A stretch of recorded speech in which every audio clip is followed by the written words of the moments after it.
Chex and Wheat Chex, the bite-sized cereals in the red and white checkerboard packages, present Space Patrol!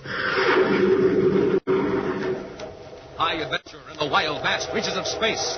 Missions of daring in the name of interplanetary justice.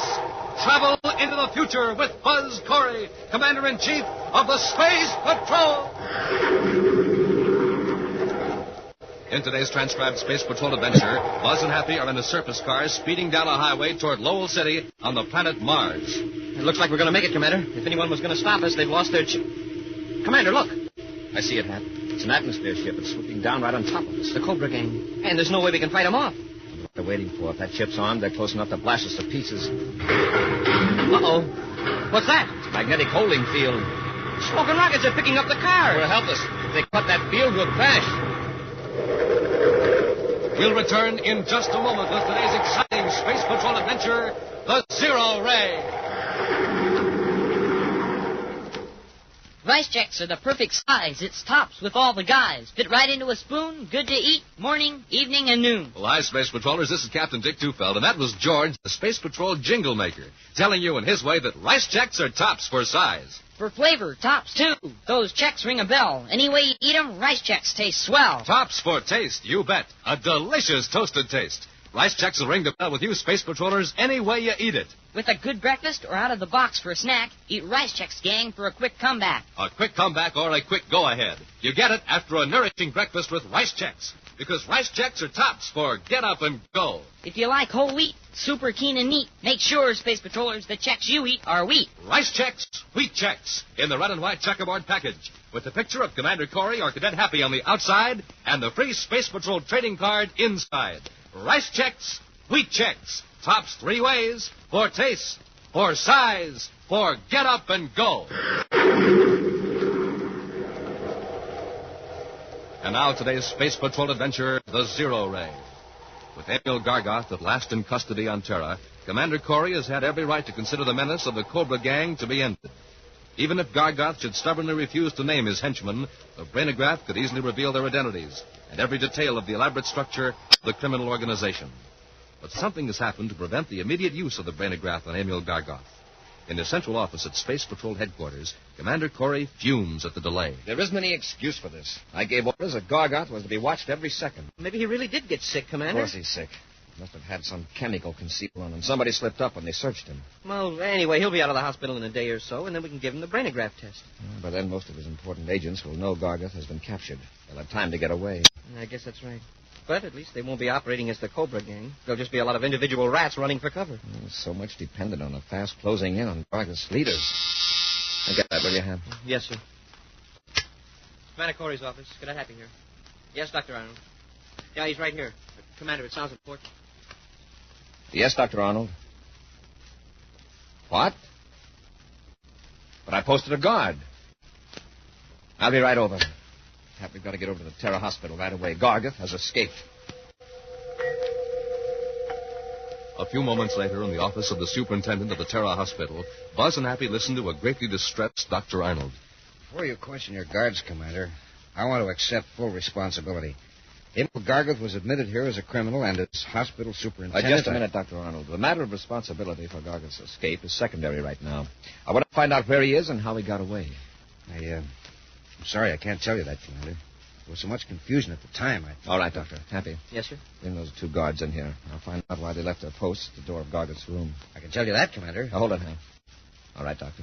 They left their posts to move some patients that were completely helpless. Patients that I thought were in grave danger. Danger from what? Fire, explosion, I don't know. Things were in a turmoil here for a while.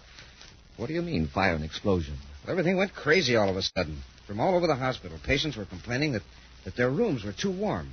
The heating system was out of control. And then we discovered the water pipes were frozen. Frozen? Here on Terra? That's right. It's as though the electronic brain that controls our temperature systems had gone mad. Patients, nurses, even some of the doctors were panic-stricken. You say the temperature controls went mad. What caused it? I don't know. But I didn't want helpless patients to be hurt in a fire or explosion or whatever was threatening. I gave an order to my staff to evacuate the bedridden patients, and your Space Patrol guards elected to help. During the confusion, Gargoth disappeared. I have jurisdiction over this hospital, Commander. I declared an emergency. Your guards acted accordingly. I hope you won't be too hard on them. Technically, they deserted the posts, but I think under the circumstances I would have done the same. As it looks to me, Gargoth took advantage of an accidental situation, or his gang engineered the whole thing. I don't see how that could be. The hospital heating and refrigeration systems are automatic, virtually foolproof. After I talk to those guards, suppose we make a complete check. Happy, call those men in here. A few moments later, Commander Corey dismisses the guards and, with Dr. Arnold and Happy, examines the master temperature control unit in the sub-cellar of the Terra Hospital. This graph on the control unit tells a story, Commander. Up to 1,400 hours, everything was normal, almost a straight line. Yeah. And the heating chart swoops up to 140 degrees. To freeze the water system and raise the room temperatures to the degree we experienced a while ago, well, the whole central regulating system would have to be out of adjustment. And as you see now, everything's normal. Yes. Doctor, what's that device over there in the corner? Oh, frankly, I don't know. I never saw it before. Let's have a look at it. Judging by the handles on it, it was meant to be portable. It isn't very heavy, sir. Well, Dr. Arnold doesn't know what it is, and it doesn't resemble anything I'm familiar with. Me either, Commander. We just take it to the security lab for a check. In the rear-view scope of a private space cruiser, the bright circle that is Terra grows smaller and smaller. Two men watch it intently, moment after moment, without speaking. Then, with a sigh of relief, the larger of the two men turns to his companion. The screen's clear, Rensler. If anyone was after us, we'd have spotted them by now. Yeah, I guess we made it, Mr. Gargoth. I'd like to know what's going on back at that hospital. I'll bet Corey's tearing the place apart. Yeah, but what if he found a zero ray? Well, what if he has? Does that mean he can trace it to you? Well, does it? No, of course not. At least not right away. Wait a minute. Do you mean there's a slight chance that the zero ray can be traced to you? Now, look, Mr. Gargoth, didn't I take a big chance getting you out of the hospital? Would I be hiding you out in my place at Meteor Lake if I thought the Space Patrol would reach out and grab me? It's my policy to trust nobody. You may be sincere, Rensler, but you're not infallible. Your cabin at Meteor Lake will do for the time being. Yes, sir. When we reach Venus, I'll check with my agents for a safer hideout. In his office at Space Patrol headquarters, Commander Corey examines a stack of diagrams and documents. From time to time, he pulls one aside and places it in a separate file. Buzz looks up as Happy enters. Here's the Space Control Operations Report, Commander. Okay, Happy. Incidentally, it didn't take long for the lab to find out what that gadget was for. The one we found at the hospital? Mm-hmm. It's a practical application of the Volkovsky principle. Oh, it is? Well, what's the Volkovsky principle, Commander? Well, as you know, heat is the result of rapid movement of molecules, either in a gas, liquid, or solid. Yes, sir. Some time ago, a scientist named Volkovsky advanced the theory that extremely low temperatures might be produced by an electromagnetic force that slowed down molecular vibration. And this thing we picked up at the hospital does that? Yes, Happy. It projects invisible beams that literally freeze everything they touch. Oh. And that's what froze the water system. Exactly. Hey, but wait, the rooms were overheated. What caused that? The same device. One of the freeze beams was focused on the master thermostatic control. As you know, a thermostat doesn't think, it reacts. When it contracts from cold, it turns on the heat, trying to restore normal adjustment and equilibrium. Oh, and this gadget fooled it. Yes, when the central thermostat registered cold, the system kept pouring out heat. Wow. Fortunately, the device producing the freeze beam shut itself off before any real damage occurred. Except that Gargoth escaped. Yes. But Major Robertson found out something very interesting, Happy. He made a check through our records of everyone submitting designs pertaining to the Volkovsky principle. He found this. It's complicated for me, sir. It's a preliminary application for a patent presented 5 years ago by 3 electronics engineers here on Terra. The government board of analysts pointed out some defects, and everybody lost interest. Well, there weren't any defects in that model we found at the hospital. Those 3 inventors must have corrected their mistakes. No, Happy, they lost interest. The man who drew up their designs seemed to have continued independently. The designs were drawn up by Ulrich Rensler. See, his name is on this drawing. Mm-hmm. Robbie's positive that the physical work done on the freeze beam device is that of Ulrich Rensler. It matches that of the models of other types of inventions submitted for inspection. Oh, then Rensler is working with the Cobra gang. Either that or the Cobra gang stole the model from Rensler and planted it in the hospital. Rensler. Hey, wait a minute. That operations report I just handed you. Could I see it a moment, sir? Here it is, huh? I know I saw that name here somewhere. For the past year, Rensler has been living on Venus by Meteor Lake. supposedly on royalties from his inventions. Here, sir, I found it. This ship that blasted off at 1432, private cruiser VP 738. It's registered to Ulrich Renzler. I'll alert Venus Space Patrol, then we'll blast off for Venus. Let's see if anything's going on at Meteor Lake. Several hours later, the Terra 5 roars high over the cloudy surface of Venus, spiraling around the Meteor Lake region 300 miles west of Venus City. Carefully, Cadet Happy adjusts the infrared viewscope scanner. I can make out a construction of some kind, Commander. It seems to be on a slight rise of ground a few yards from the lake shore. That's Rensler's cabin. Uh-oh. And there's a spaceship. It's set down in a clearing just south of the cabin. It looks like the class and type of cruiser registered to Rensler. See if you can find a place where we can land without being seen or heard from the cabin. That's going to be tough, sir. Unless we want to hike through the hills several miles. Take a look at that screen. That is going to be a problem. The lake would act like a sounding board if we came in close. Yeah, and the valley would echo our rockets. Now, wait. At the north end of the lake, there's an inlet. Sort of like a pointing finger. Yes, sir.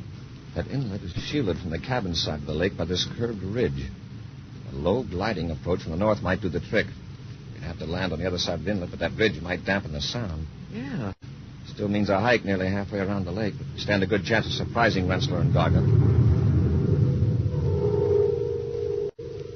Inside the comfortable cabin, Ulrich Rensler gazes out through the window, out across the lake. Smiling, he turns to his companion. Beautiful, isn't it, Mr. Garga? That's the third time you've said that. Look, show me where your space phone is. I want to make arrangements to get out of here. Just as you wish. But you're just as safe here as any place. I'm sure I heard a spaceship a while ago. It's nothing to worry about. Possibly one flew over the valley several miles north of the lake, and the sound rumbled down. No one could get close to the cabin without our seeing them. And believe me, we could hold off an army. Yes? How? The same device I used to throw the hospital temperature control system out of order. The zero ray. You mean that's a weapon? Yeah. It's got an effective range of 1,000 yards. Turn it on any living thing for 10 seconds, and it will freeze it solid. Look, I'll show you. What are you going to do? You just watch. I'll turn it on. Better stand over there out of the way. Now, that's it. Now, you see those leaves fluttering in the breeze? Keep your eye on them. They've stopped moving. That's right. The smaller the object, the quicker it works. The zero ray slows the dents of any electrons down almost to a stop. Wait. Look over there. Those bushes by the edge of the lake. Something moved. Yeah, it's probably a deer. There are a lot of them in this. That's no deer. It's a man. He's gone now, but I saw his Space Patrol uniform. Don't worry, Mr. Gargard. This will take care of him nicely. But he's out of sight. That doesn't matter. A few sweeps of the zero ray across that clump of brush, and every living thing there will be frozen solid. We'll return to Space Patrol in just a moment. This is Dick Tufeld in Los Angeles reporting on the famous jet plane assigned to the vital Air Force mission of defending America's homeland, Lockheed's F-94C Starfire. In a moment, we'll hear from Tony LaVere, the well-known record-breaking test pilot on the Starfire. Within seconds after warning, this radar-controlled interceptor can be off the ground and streaking to 45,000 feet or higher. Packing 48 rockets, it can fly and fight in sunshine or darkness at speeds of more than 600 miles an hour. Now, Tony LaVere tape recorded this morning at a California air base.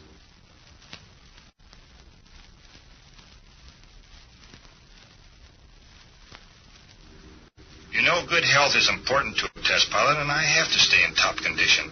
I get lots of rest and eat plenty of good food. That's why I like a good cereal for breakfast, like Rice Chex or Wheat Chex. They have real energy and they taste swell. Why don't you try them? Make sure you keep yourself ready for action, the way Tony LaVere and lots of other famous test pilots do. Eat Rice Chex or Wheat Chex every morning. The cereals that are tops three ways. Tops for taste, for size, for real get up and go. That's Chex, wheat or rice. And remember, they're tops with America's top pilots. And now back to today's Space Patrol adventure, the Zero Ray. Emil Gargoth, leader of the Cobra Gang, escaped from the Terra Hospital with the aid of Ulrich Rensler. And now the two men are hiding in Rensler's cabin at Meteor Lake on the planet Venus. Hoping to take the two criminals by surprise, Buzz and Happy are cautiously making their way through the brush along the lake shore, unaware that they've been observed. From the cabin, Rensler is sweeping the deadly zero-ray beam over the vegetation, planning to freeze the two space patrollers literally in their tracks. Something happened. I could do with the rest. This heat is really something. Yeah. Look at these leaves and branches. What about them, sir? A moment ago, they were swaying in the breeze. Now they're rigid. Yet the breeze is still blowing. Uh-huh. It's rippling the water on the lake. Look out, Happy! Commander, if you hadn't warned me, that limb would have hit me. Look at these leaves and twigs. Smoking rockets, they shattered, just like glass. And feel the limb. It's cold. Cold as ice. Yes. In the tropical weather of Venus. This is a perfectly healthy branch. Now, why would it break off in a little breeze? Because it's brittle. Hap, look over there to your right. See how those leaves suddenly stop fluttering? Yeah. It's as though something were passing over them and freezing them. Hap, quickly. Under the bank and jump off into the water. Hurry.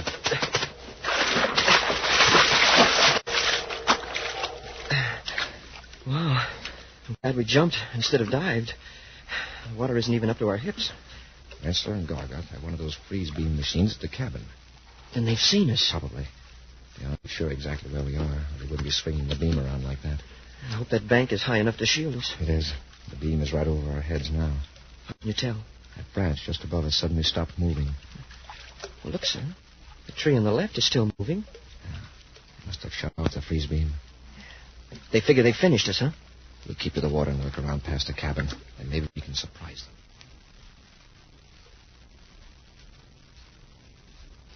See? There's not a sign of them. They're somewhere in that brush, rigid as statues. Let's go and find them. No. We're getting out of here right now. What for? Nobody will bother us now. Are you crazy?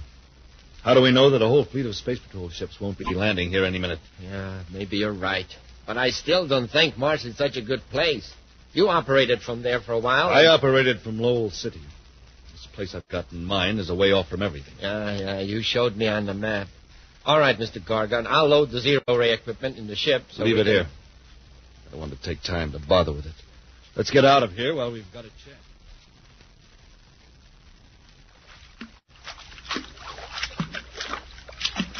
Wait a minute, Hap. Don't go any farther. I can see the roof of the cabin now. Got to be careful, not let Gargoth and Rensler see us.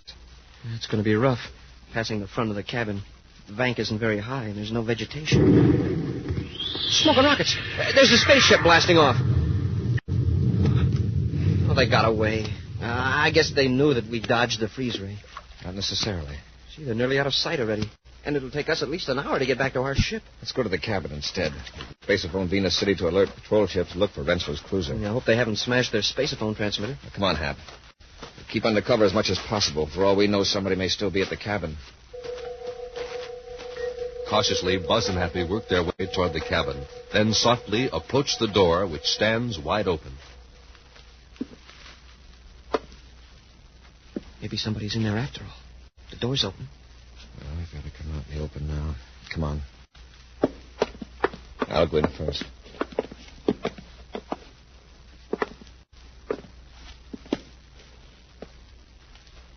It's deserted, all right. Yes, it has all the signs of a hasty departure. Yeah, they didn't even take time to pack. Look at all the stuff here. Yeah. Rensler must have thousands of credits worth of furnishings. Let's look around. Maybe we can get a clue on where they went. I'll check over the desk. Yes, sir. Say, here's the freeze beam equipment. Only Rensler calls it the zero ray. Zero ray model X1, it says here on the panel. Uh-huh. Several notebooks here. I'll take them along to study later. Commander, here's some numbers scribbled down. By the looks of them, they may be spaceophone frequencies. Let me see them. Uh-huh. And here's some maps, astrogation charts, and sectional maps of some of the planets. Let me see those maps. Are there any special marks on them? No, I'll check, sir. There's a notation on this scratch pad that might mean something. The word Jupiter's been crossed out, and there's a word that looks like it might be Mars. And it says 150 NE-LC.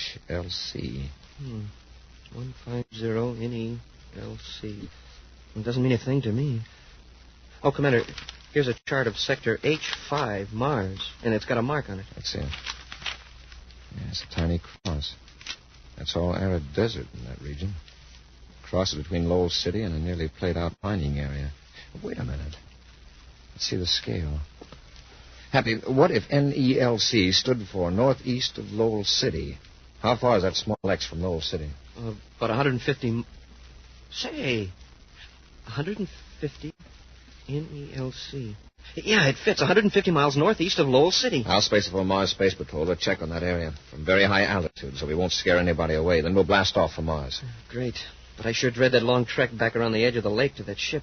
Why, if Rensler only had a boat, we could row across and save a lot of time. It's all right, Hap. We'll walk across. Okay, that's an idea. We can walk across the lake? Sure. We can work this zero ray. Stand back, Hap. Yes, sir. I'm going to focus it right at the edge of the lake and turn up the power. Smoking rockets.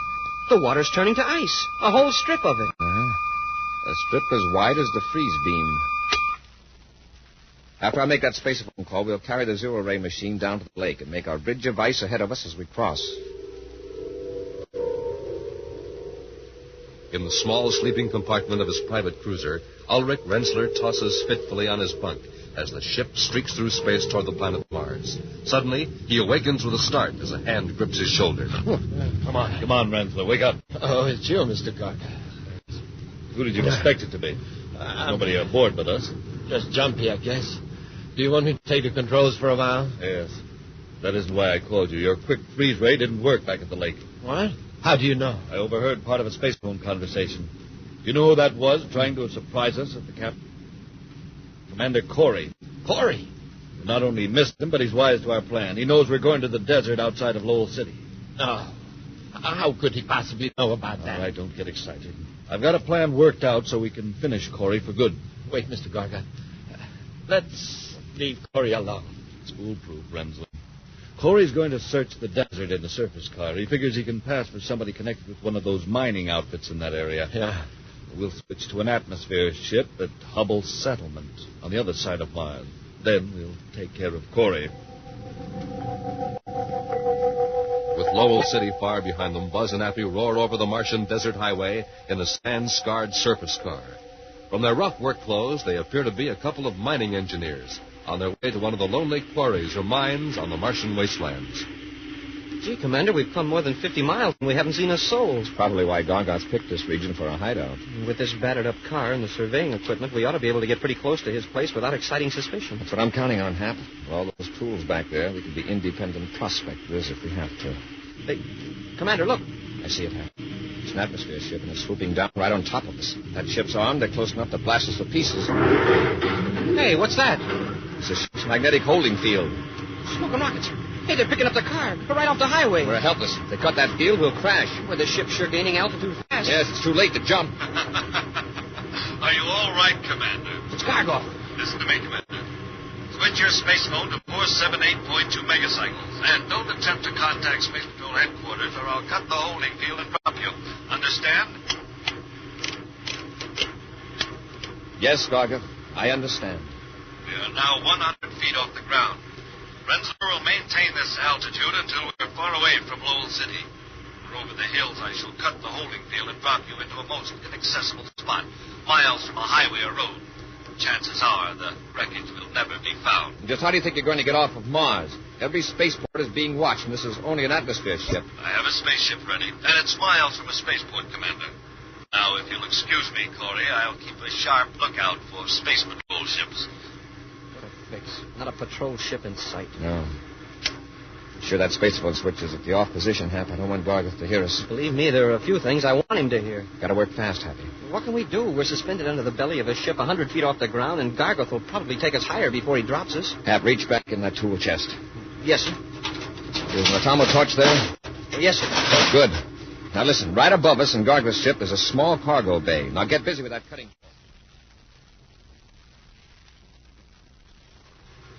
There's no other ship in sight, Mr. Gargoff. Good, and we're at 250 feet altitude. That ought to make it nice and permanent. All right, Rensler. Cut the holding field. There they go. I'll bank the ship so we can watch that surface car crash. Boom. Some smash, eh, Mr. Gargot? Well, that takes care of Corey and his cadet. It sure does. There's no doubt about it this time. We really... Mr. Gardner. Rentler, what's the matter with you? Have you... Corey, don't stand there gibbering, Rentler. Shoot them. No, you don't.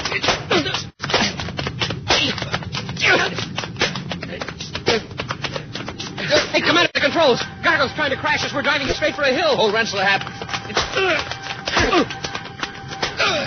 Okay, Gargoth, I'll take over.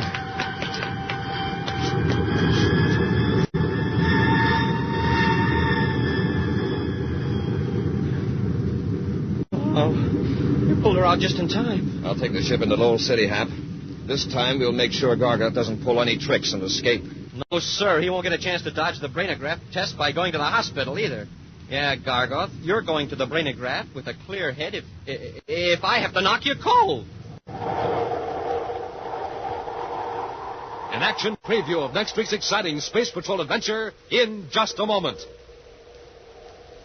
Space Patrollers, you all know what sound effects are. You hear them all the time on your radios. But listen to these musical sound effects and see if you can guess what we're doing with Rice Checks and Wheat Checks. Yep, Space Patrollers, there's a big bowl filling up with Rice Checks or Wheat Checks. Man, oh man, it even sounds delicious. And it tastes even better. Those triple oven-toasted biscuits are tops for taste. Now we're pouring on the cream. Listen, you can almost hear those crisp, crunchy checks filling up with that cream. And then for the first bite, wow, what a bite, sized just right. Because checks are made in that modern bite-size design, makes them tops for size.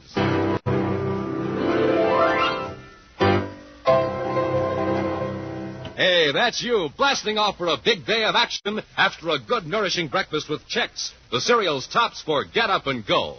So, gang, go get Rice Checks today, and get Wheat Checks, too, the official bite-sized cereals of the Space Patrol. In the red and white checkerboard package with the picture of Commander Corey or Cadet Happy on the outside, the one and only cereals that bring you a free Space Patrol trading card inside the package. Rice Checks, Wheat Checks.